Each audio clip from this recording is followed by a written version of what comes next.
नमस्कार दोस्तों, PS the professional में आपका स्वागत है। दोस्तों, जैसे कि अब तक आपको पता चल गया होगा कि 26 नवंबर 2020 को नेशन वाइड स्ट्राइक जो है रखी गई है, जिसमें कई यूनियन जो हैं शामिल होने वाली हैं। हालांकि कुछ यूनियन अभी भी ऐसी हैं जो उसमें शामिल नहीं हो रही हैं।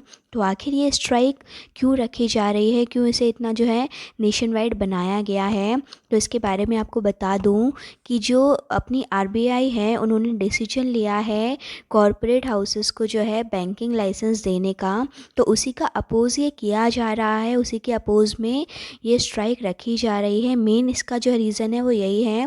देखा जाए, अगर एक ओवरऑल समझा जाए तो प्राइवेटाइजेशन की तरफ जो इशारा करता है ये चीज़, उसी को रोकने के लिए स्ट्राइक को रखा जा रहा है। क्योंकि देखा जाए कहीं ना कहीं अगर कॉरपोरेट हाउसेस को बैंकिंग का लाइसेंस दिया जाएगा, प्राइवेट सेक्टर की जो है संख्या बढ़ेगी, तो धीरे धीरे फिर बात आएगी, क्योंकि वैसे ही प्राइवेटाइजेशन का बैंकों का चल ही रहा है, वो डिसीजन भी आगे जाके फिर जो है कंफर्म लिया जा सकता है, ये चीज़ हो सकती है। इसी के कारण से स्ट्राइक को रखा गया है। इसके रिगार्डिंग एआईबीए ने एक सर्कुलर इशू किया था। देखिए, इसे हम देखते हैं ज़रा।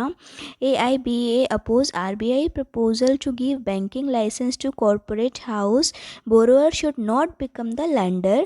RBI trying to reverse the clock back. यानी कि कहीं ना कहीं RBI पुराने टाइम को जो है दोहराना चाह रहा है। यहाँ पे कुछ पॉइंट्स दिए गए हैं कि जब पहले प्राइवेटाइजेशन था बैंकों का, उस समय बैंकों की क्या स्थिति थी। उन पॉइंट्स को जो है इस सर्कुलर के थ्रू याद कराया गया है।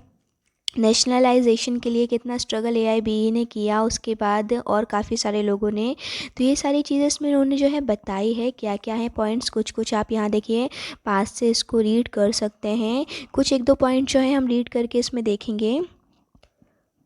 Can anyone forget the past when so many private bank owned and controlled by the corporate and big business houses of our country mismanaged the bank and innocent people lost their precious saving।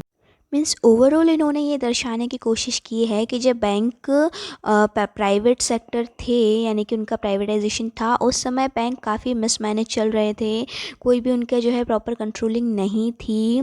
बाद में जो है इसका nationalisation होने के बाद जो common people है उनकी सेविंग जो है एटलीस्ट कंफर्म है। अगेन अगर इसे प्राइवेट किया जाता है तो फिर कॉमन जो पीपल हैं उनकी सेविंग की क्या गारंटी रहेगी। अगर ये उनका पैसा जो है डूब जाता है या कुछ भी हो जाता है तो उसकी क्या गारंटी रहेगी। ये सारी चीज़ें इन्होंने सर्कुलर के थ्रू जो है बताने की कोशिश की है। सर्कुलर के लास्ट में इन्होंने अपना जो है कंट्रीब्यूशन भी बताया है। AIBA is organisation that demanded campaign fought and achieved nationalisation of bank in 1969। AIBA is the organisation which has been fighting against all attempt to weaken the public sector banks. यानी कि जितनी भी चीज़ें जो public sector को कमज़ोर कर रही है उन सभी के खिलाफ जो है AIBA लड़ रहा है और लड़ता रहेगा। ये सारी चीज़ें इन्होंने यहाँ बताने की कोशिश की है।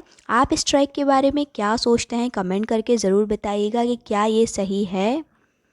कॉरपोरेट हाउस को बैंकिंग लाइसेंस देने से कॉमन पीपल को क्या नुकसान हो सकता है, बैंकिंग को एम्प्लॉयज़ को क्या नुकसान हो सकता है, आप इसके बारे में क्या सोचते हैं कमेंट सेक्शन में ज़रूर बताइएगा। ऐसे ही और सर्कुलर के साथ हम यहाँ पे बैंकिंग के सारे अपडेट लेकर मिलते रहते हैं। अगर आपने अभी तक चैनल को सब्सक्राइब नहीं किया है तो जल्दी से सब्सक्राइब बटन पर क्लिक कर दीजिएगा। Thank you for watching my video.